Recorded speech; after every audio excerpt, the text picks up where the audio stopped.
Yeah, cool. Say that for the camera. Check it wow.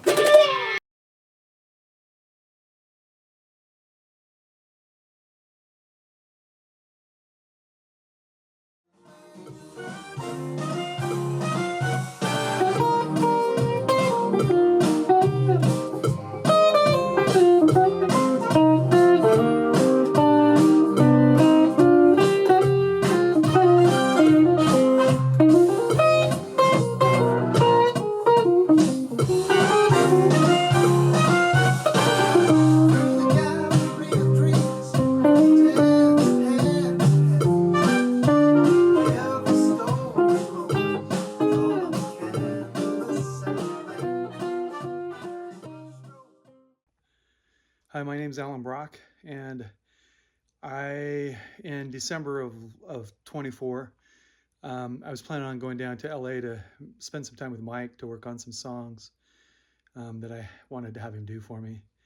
And he gave me a call and said, hey, I'm coming up there instead. So Mike came up here. We spent 2 days in the studio, and I spent some time recording an interview with him to use in kind of a bigger project I'm doing on mental health and resilience. And one of the first things I wanted to talk to him about is the way that music has helped my mental health. I think music's a beautiful thing like that, but when you're doing it for your main career and you're doing it every day, it can get pretty stressful, financially and in so many ways. I've just watched a lot of friends just struggle as they've picked that as a career path, and it's been hard. So I wanted to ask him what he does and kind of how he approaches it. And I just have the utmost respect for artists in our country. It's not something that we, unlike Europe or somewhere else, that we spend a lot of time and fund and push, unfortunately. But I just wanted to share that with you, and we're going to get on and just hear some of the things that Mike had to say.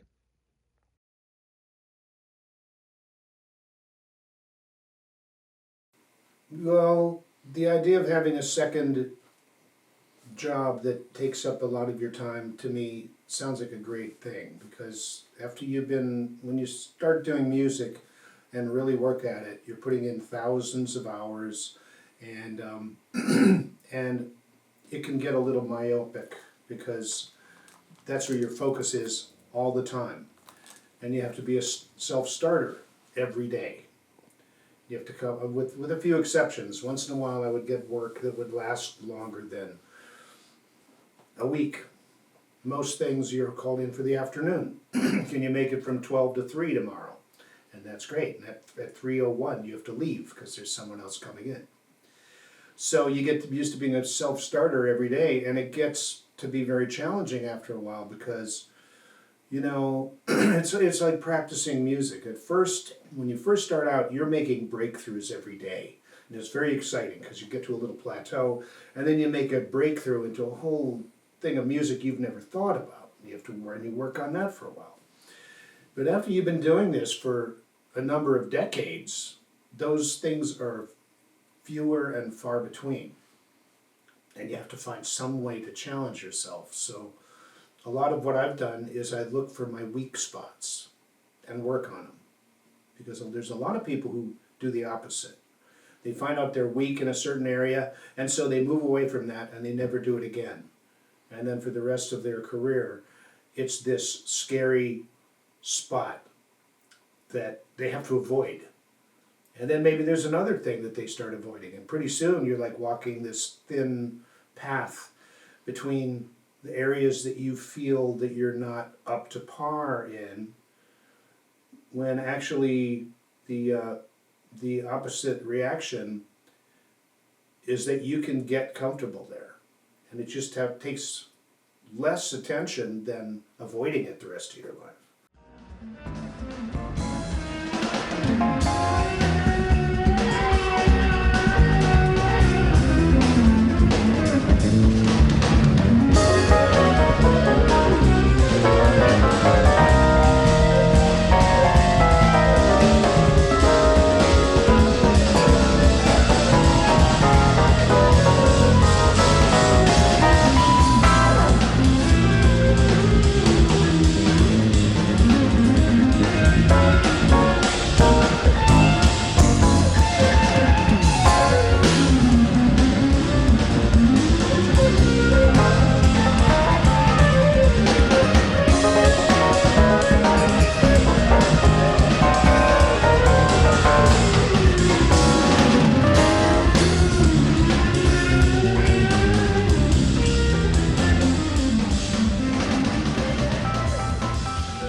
That's when I worked with Chick Corea. That was one of the really amazing things I took away from him, is that if he sensed that there was a weak spot in his playing or your playing, he would attack it.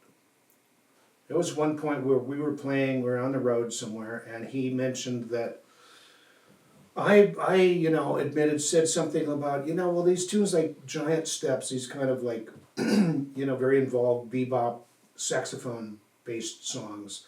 I never really learned how to play those that much because they're kind of a sax thing, and I just never got that strong at it.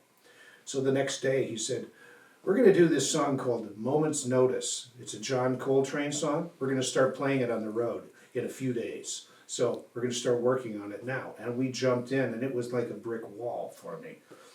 But eventually I figured out what to do. I found some pathways through this maze of chords, and I wouldn't say, where I could be completely free in it, but it taught me the lesson of, yeah, you can avoid it for the rest of your life, or you could go at it and make progress and find a way to deal with it. And it was like, obviously this is the way to go.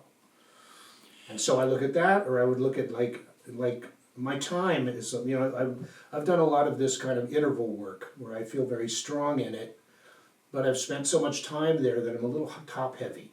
There's other things. So I'm looking for things like, my time is a little squirrely. So I'm going to work only on time, or I would limit what I'm going to work on to like, okay, this range of the guitar neck, I need to get more comfortable here. Or there was a period where I thought, the diminished scale, I wish I knew more about it. And so for like, I don't know, 6 months, I worked on nothing but the diminished scale to try to figure out intervallic things and what chords are contained there. And so, it's great to find things to work on, but sometimes when you've been doing this so long, it really gets to be hard to be a self-starter and continue to find, challenges and keep your enthusiasm up. That can be really hard.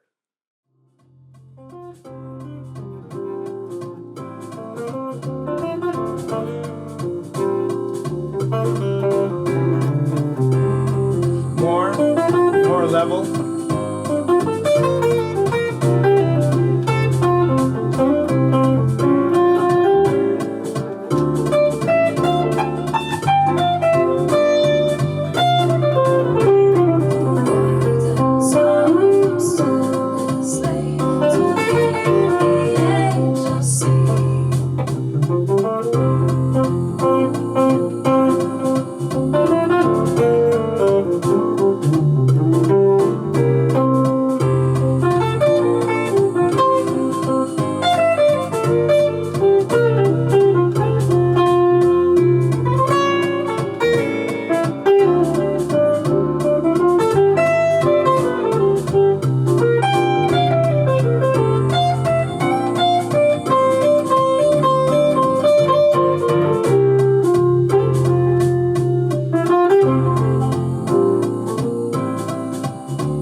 Early in your career, you moved to Denver, then you moved to LA, and one of the things that you said was you did that because you were around players that challenged you, or that were better than you. Yeah. Can you talk a little bit about that mentality? Yeah, when I grew up in a town in South Dakota that had about, all the time I lived there were 60,000 people in the whole city, or 50, and it was the biggest city in the state by far. The next biggest city had like 25,000, and after that it dropped fast. So I was in this isolated, very isolated town. There was a little core of musicians, but I was playing a lot of music. I was exposed to a lot of music and I had good teachers of practical knowledge. My father was a musician, so I was playing jazz and standards and Dixieland and polkas and stuff with him, and playing Beatles and blues with my friends in the garage, and playing in the local orchestra and the local symphony, playing string bass. So I had some really good teachers, and I was kind of like pretty advanced for the city, and I kind of like was one of the best guys there, to not be, too humble, but which isn't saying a lot. There's been some great musicians came out of the place, but at the time it was like I was thinking about a college, the music colleges that I could have gone to, that were affordable and available to me, weren't doing the kind of music I needed to learn at all. I had a pretty good idea of what I needed to learn, but I didn't know where to get it. So my brother advised me, he said, since you know what you want to do, you're way ahead of the game. You should move to a city, and I have some contacts in Denver if you're interested in that direction, and and find a teacher there, and listen to players, and go see good players, and see what you can learn. So I did that, and I ended up running into a lot of really, advanced, really good musicians there, and there was a thriving music scene, so you could play all day. There were people who wanted to jam, there were places to go sit in, occasionally there was work, but there was always people who wanted to play. So at that time, I had already been practicing at home in my basement, in snowy South Dakota, because there's nothing else to do, for 5 to 6 hours a day anyway. And so I got to Colorado, and suddenly there was a community of people who wanted to play. And some were much better than me, and I had a lot to learn. So I did that. And learned. I kept learning things, and ran into some great players, played some with Larry Coryell, the jazz guitar player, and Robin Ford, who was working with like Joni Mitchell and George Harrison, and was moving to Colorado at one point, and came into a club I was playing at, and came back, and we talked and became friends and played together. And I also, at one of the few guitar lessons that I could afford to go to, met in the waiting room with a guy named Bill Frisell.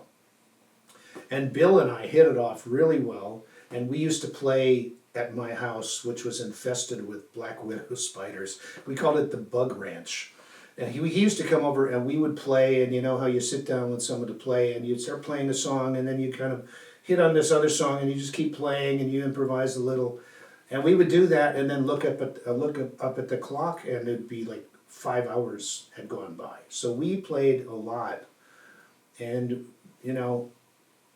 he's given me a lot of very complimentary things in some interviews of me turning him on to some music that and it was mutual, But It seems like you. Sorry, and I should No, interrupt. go ahead. But it seems like you guys now that I think about it, now that you're saying this, a lot of you guys have similar styles in a way. In the way you play. Yeah, I think so. I think we both kind of like reinforced each other's playing. I mean, and he was at the time playing a very, very jazz-oriented kind of player.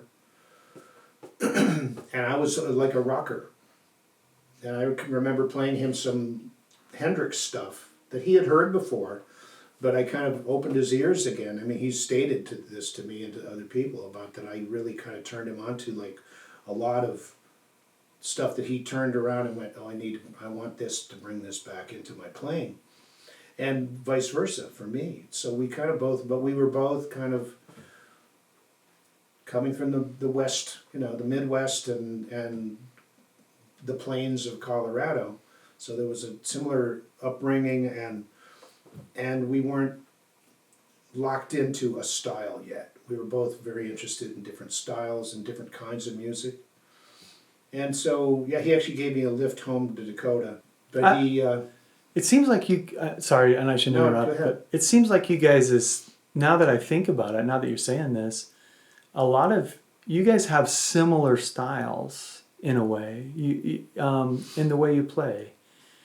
Yeah, I think so. I think we both kind of like reinforced each other's playing. I mean, and he was at the time playing a very, very jazz-oriented kind of player, and I was like a rocker. And I can remember playing him some Hendrix stuff that he had heard before, but I kind of opened his ears again. I mean, he stated this to me and to other people about that. I really kind of turned him on to like a lot of stuff that he turned around and went, oh, I want this to bring this back into my playing, and vice versa for me. So we kind of both, but we were both kind of coming from the West, the Midwest and the plains of Colorado. So there was a similar upbringing, and we weren't locked into a style yet. We were both very interested in different styles and different kinds of music. And so, yeah, he actually gave me a lift home to Dakota on his way to Berkeley, and met my father's piano player, and we, because we talked to, on a long drive like that, you do a lot of revealing. And, but I met a lot of people there that led to, in fact, I started playing with the Fowler brothers, who are from here in Salt Lake, and in Denver. And they had just gotten a deal to record an album for a Japanese label that was produced by the great Oliver Nelson, the jazz composer and large, deep water guy. So I went out to LA to do this recording, and did the recording. It was this great band. It was like a 9-piece band, and the people were all like, okay, these guys are both playing with Frank Zappa. This guy's playing with Weather Report. This guy's going out with John McLaughlin to play. It was like this really strong, large band playing pretty complicated, interesting, funny music. And I went out there, and we did the recording, and went into some club to relax at night, and I saw a guitar player named Dan Sawyer who was playing. I'd never heard of him, and he was doing stuff that it was blowing my mind what he was doing. And I went up during the break and I said, "What are you doing there?" And he showed me what he was doing, but I was looking at the wrong hand. So he's still blowing my mind. I can't figure out what he's doing. And as we went home that night, I thought, well, you need to move again, because here's a guy I'd gotten in Colorado up in an echelon of players that were kind of the best guys around. I still had plenty to learn, but it was like, this was such an awakening. It was like, you need to get out here, because this guy is completely kicking your hind end, and you've never heard of him. You need to be around people who are way better than you to inspire you to continue to work hard. Because I've seen so many people who get strong in one kind of playing, and they stop looking, they stop taking in new information, and that's as far as they ever get. And there's good things and bad things about that. But for me, I was so interested in different styles. It's like, no, I'm not done learning. I need to surround myself with people who are really great. And I go to, and there was this daunting thing too, that like, you're going to go to California, your competition is going to be your heroes. You need to have as much ammunition in your hands and your mind as possible before you show up there. Because literally, the guys you're competing with for work are the guys you've been listening to on records for the last 5 years that you idolize. You need to be as ready as possible. So I did a lot of prep. But yeah, if you've been doing this for 40, 50 years,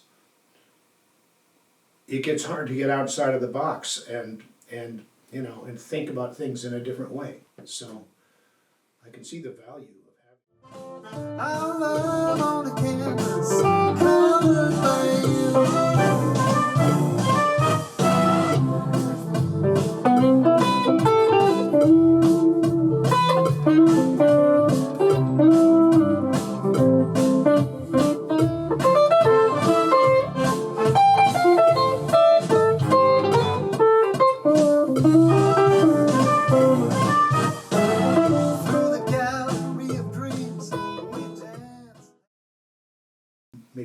Uber driver. I was saying, like, what's your favorite gig? And it was like, oh, I don't know, like either going to South Africa to play with this great singer and then doing the work and then going on safari for 5 days. Because I don't know if I would ever end up in South Africa ever or Costa Rica.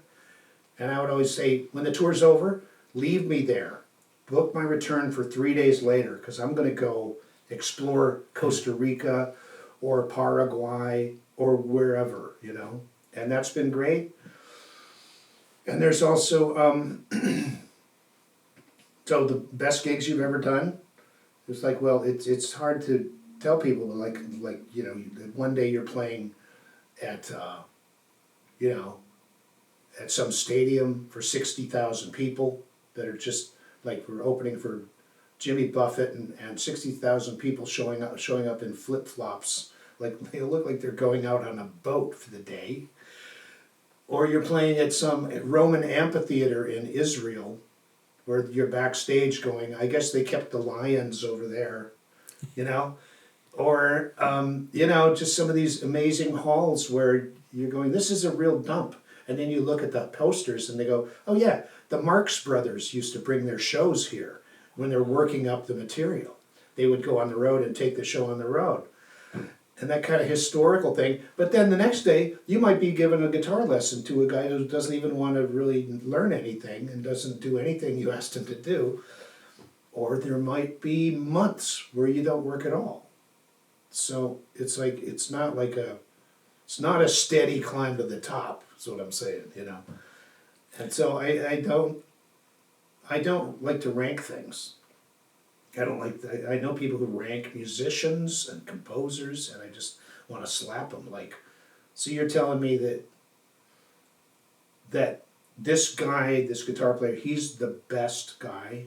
So John McLaughlin, Charlie Christian, Django Reinhardt, Segovia, those guys are all hacks. You're missing the point. You're completely missing the point of art.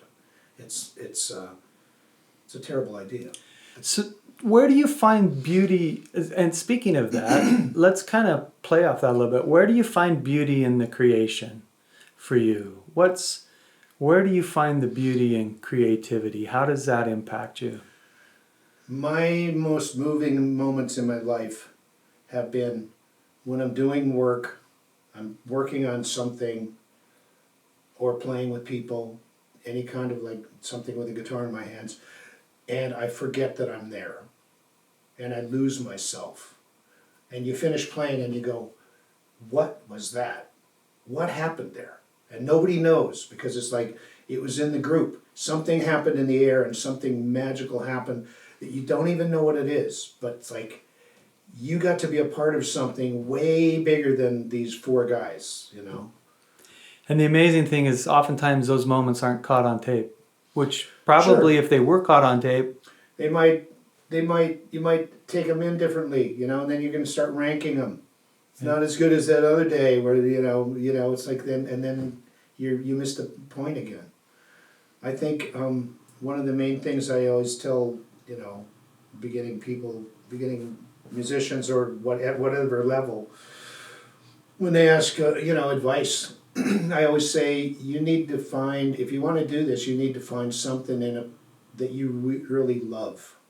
You have to find something that you really passionately love about it, because the disappointments and the things that don't come through for you and the, you know, struggle of it will break your heart. And if you don't have something that you really love about it, you'll probably quit.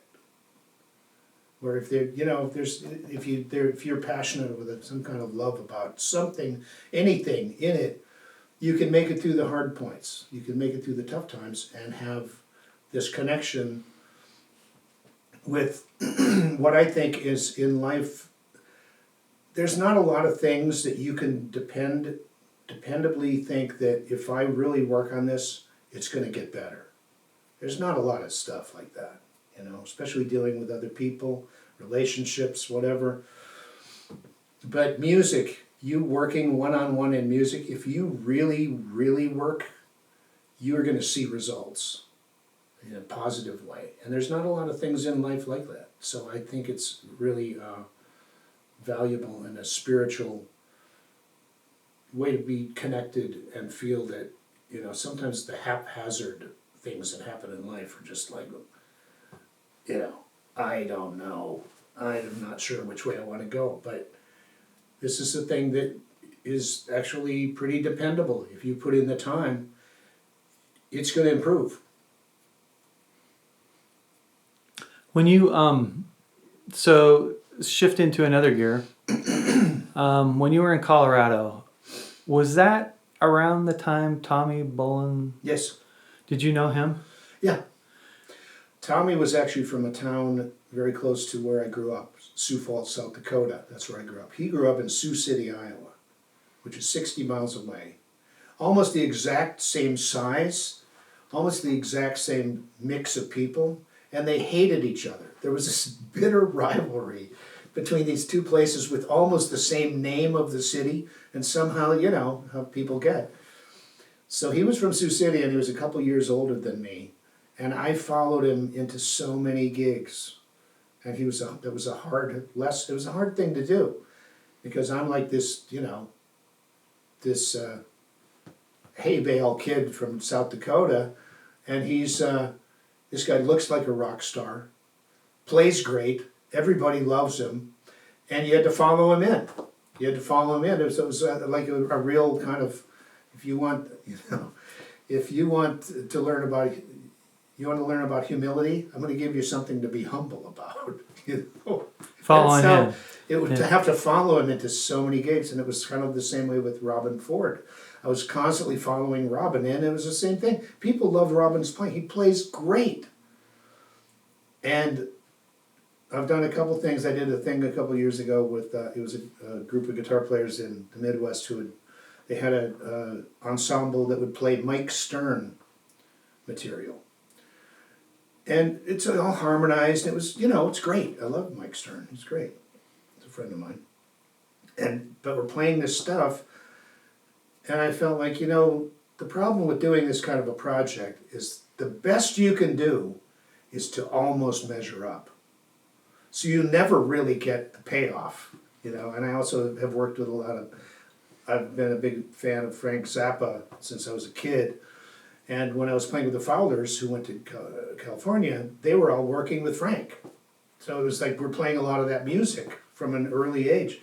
And so I played in several really good alumni. I never worked with Frank, but I worked with a lot of the people around him. And they were touring as various acts. One was Banned from Utopia, was the title of a song. And we would go play the hard stuff, and it was hard. But it was the same sort of thing where, like, if you messed up, if you screwed it up, people are like, well, we understand, it's really difficult stuff. You know, we get it, you know, we have sympathy for you. But if you nailed it and really kill it, they'd go, wasn't Frank great?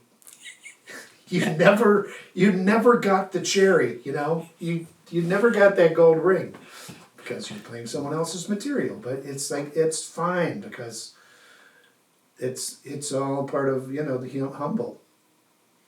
Yeah. So I got a great poem about that. It's like, I want to be famous so I can be humble about being famous. What's the use of this humility in the midst of my obscurity? I think that's the greatest little picture of wow. what goes on in your head. But yeah, I do. I want to be, if I was famous, I could be humble about being famous. But who knows about me? It doesn't matter, does it? That's really interesting. That's kind of thought provoking, really. It's a funny line. So one other thing, and you struggled with this a little bit as well, but you've seen a lot of guys, Tommy being one of them, you know, Hendrix, Jocko, Hundreds. Yeah, they get involved into, and you had some issues with alcohol. What do you do to protect yourself against that in this? I mean, because you can become very high profile. You're playing with the baddest cats in the country, so to speak. You're playing with top level musicians. Um, how do you manage that, and how do you handle it? It was really, when I was coming up, I was playing in bars when I was 14, and my father's band. We'd go play these, dances for what I call older folks. They were way younger than me now. But, we'd be playing these things and they would all clear out and we're tearing equipment down and I'd walk around and there's all these mixed drinks on the table. And I'd be like, well, do these two together. And it was very accepted. It was very kind of like and encouraged. Like you're in a bar, all these people have come here to have some drinks. And I mean, look at the entertainment. I mean, every movie, every TV show, they're there having some drinks. Every billboard. You go to the beach, you gotta have a cold beer. You're having a hard time, you go to the bar, have a shot. You having a good time, they got the champagne. It's like heads I win, tails you lose. So this kind of sneaks into your lifestyle. And at the time, it was so accepted, and other drugs too, that and the doctors at the time, with something like cocaine, they're going, oh, listen, the great thing about cocaine is it's not addictive. They were saying this in the 70s. And it just kind of like, once this demon gets a hold of you, like what comes to mind for me is like a raptor bird, like an eagle.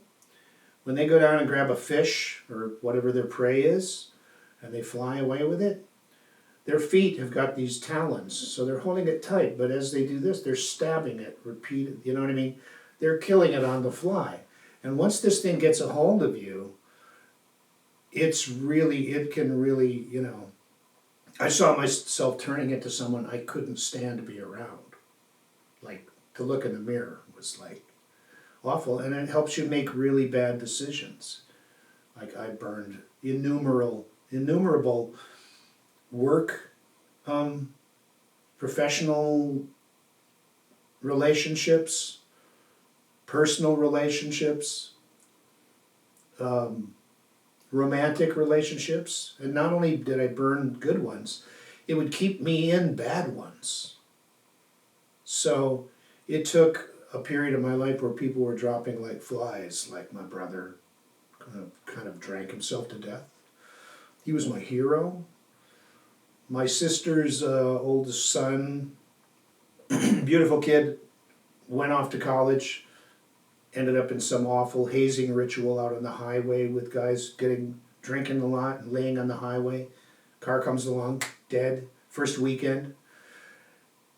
It was just like all around. My best friend, one of my best friends at the time, is like, one Christmassy morning, he's like, oh, the news is that he was putting some drugs into his arm on a snowy Christmas morning and dead, and it was like people were dropping like flies, and I just started seeing this differently. Like when people get reminiscent, they go, well, I quit drinking. I really miss the days of, it was so fun in the parties and having a glass of wine with dinner, and I just started to see it differently.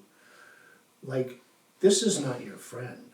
This thing took your brother and your best friend and had a lot to do with the demise of your father and countless other friends, and has ruined good bits of your life. There was, to be really brutally honest, there was a point where I was at a very low point, very low ebb, and I made a list of the 10 worst moments of my life.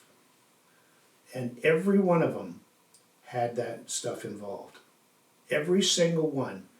And it was just like, here's some hard evidence of what this thing is really doing in your life. Now you can make whatever decisions you want. And it was hard for me, but I eventually got into a program and started actually listening to what they were saying instead of trying to do it my way, which got me into the mess in the first place.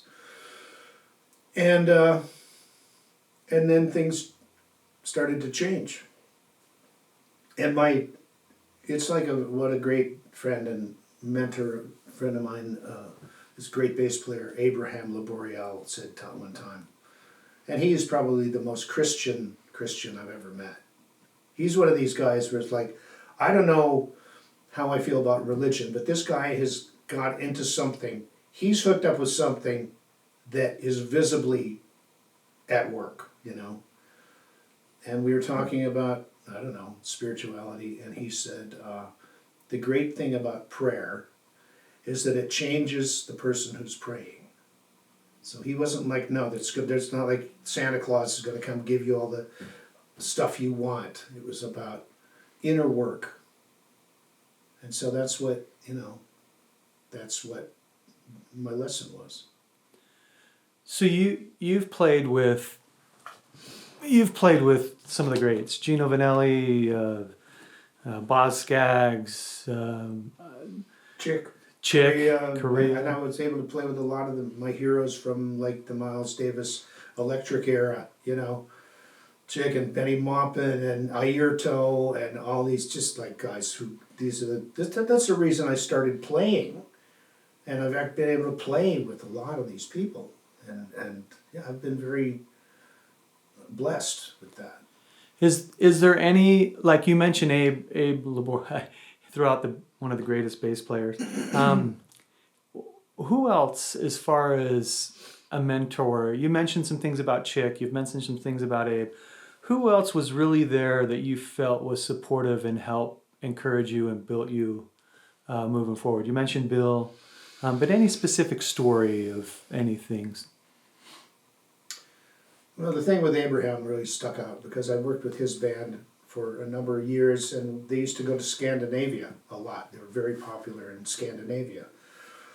And we're playing in the summertime, you know, when the sun goes down at 11 and it comes back up at 2 a.m.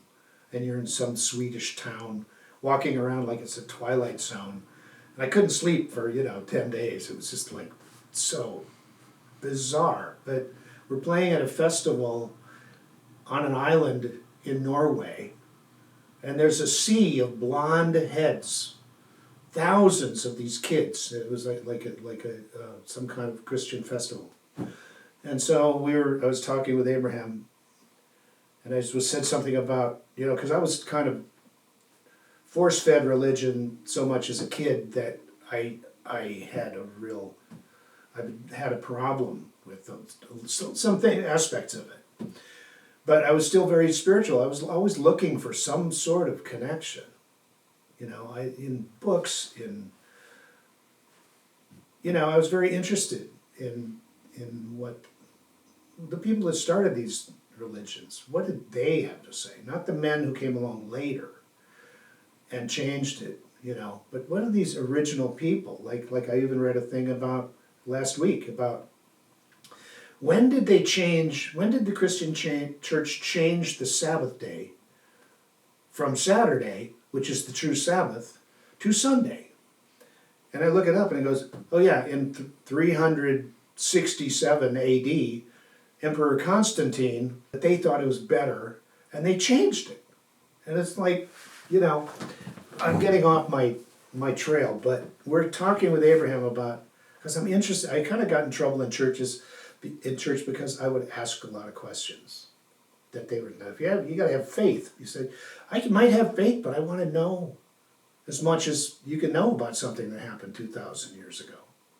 So I'm talking to Abraham about, and he said, well, how are you? What was your religion coming up? And I said, well, I was a Lutheran in South Dakota, very, Scandinavian, German farmers. And I just had a hard time, like there was a lack of enthusiasm or something, or like really inspiration.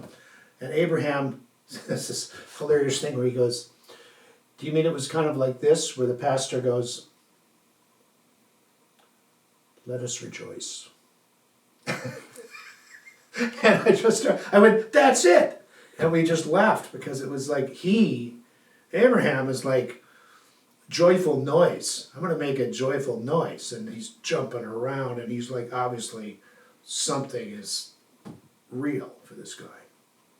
So he was a big spiritual guy. I kind of think of him as one of the great spiritual leaders in that music scene. Excellent. Yeah. It made me think when you said that too. It's been interesting, of course, Donnie and Marie, Yeah. but Gladys Knight joined the LDS faith here. Oh yeah. Probably, I don't know, 15 years ago or something. Mm-hmm. Kind of interesting, but and she has a choir of her own and brings. I was just thinking when you said that, I'm thinking of some of the music and the way she expresses it. There's also a unified choir here in Orem that's made up pretty much of mostly African Americans, and they take it to another notch. I watched the really American beautiful. Masters PBS show about Little Richard last night, and when they showed some of his upbringing and the churches, the early churches where he used to go as a kid, and the dancing and the like passionate, abandon that people would bring in. Where when I was in the churches in Dakota, it was very, you're sitting there in your suit with your clip-on tie on one of the 2 days off you get a week from school, and your mother's pinching you because you're shifting around. It's like, no, give me the jumping up and down, band, and just like a trance thing, like whatever they're trying to work up, Yeah. enthusiasm. So let me see if there's anything. Is there anything else? I'm trying to think if there's any other questions I have when we can get going. But do you have anything that you can think of that you might want to hit on?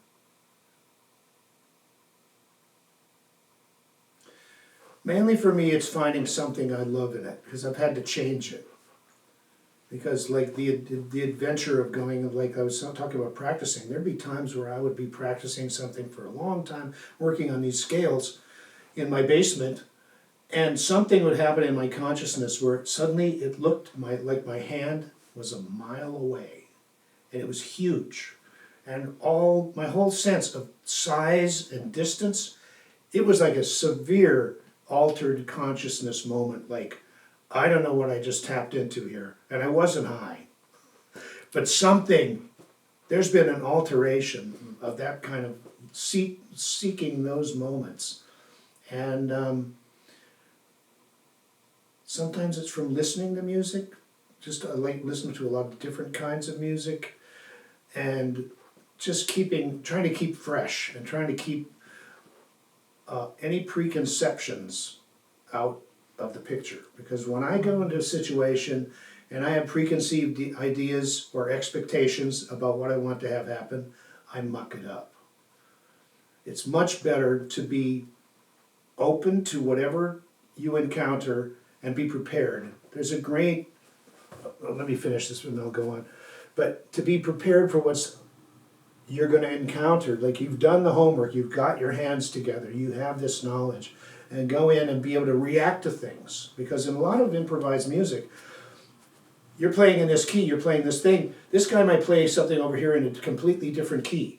But if your ear training is good enough that you know what he's doing, and you can react to it in a second, because in 0.7 seconds, it's going to be gone. You can react right now, or you cannot react and miss it. And so I worked a lot on that, on ear training, on trying to be able to just hear things, and the only way I can do it is to wipe the slate clean and go in and just hear what's going on and react honestly to things. That's so beautiful, because I think what I'm thinking of when you say that is when you're open to it, when you're humble to be open to it, and something presents itself, that's where the magic comes from. Yeah, if I go in there with a bunch of stuff I've been practicing in the back room for weeks, and I got to use it in every song, it's contrived, it's stilted and forced, and it doesn't have any of you can't rehearse the spontaneous parts.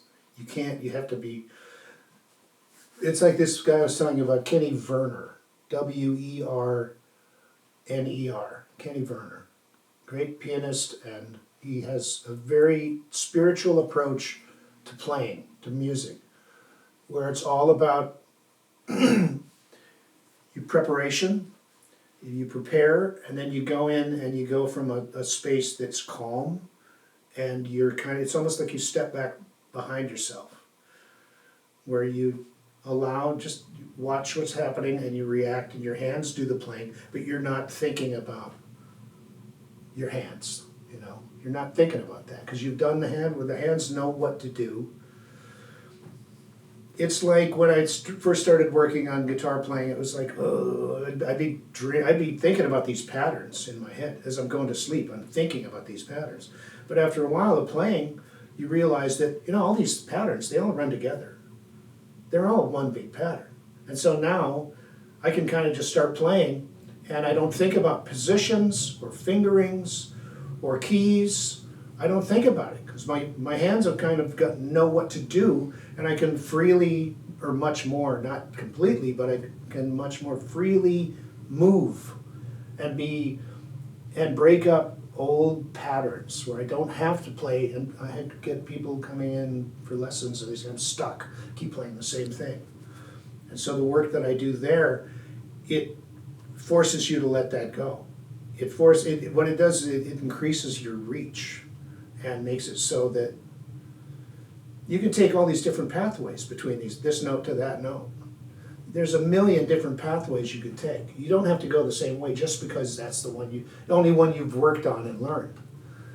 So it frees up your ideas of possibilities. So that's still a challenge, and it's something that I'll never run out of things to work on, because if you start writing down the first, 3 of the 1,000 permutations, you realize, oh, this is going to take me 10 years to write this down. So you just do the preparation. One of the things I work on a lot with kids or whatever, someone who wants to learn, is like, people talk about music as being a language. Everybody says that. If that's true, then the intervals from a minor second to X amount of octaves, whatever. Even I work within 1 octave mostly. Those intervals, those 12 intervals, that's the alphabet.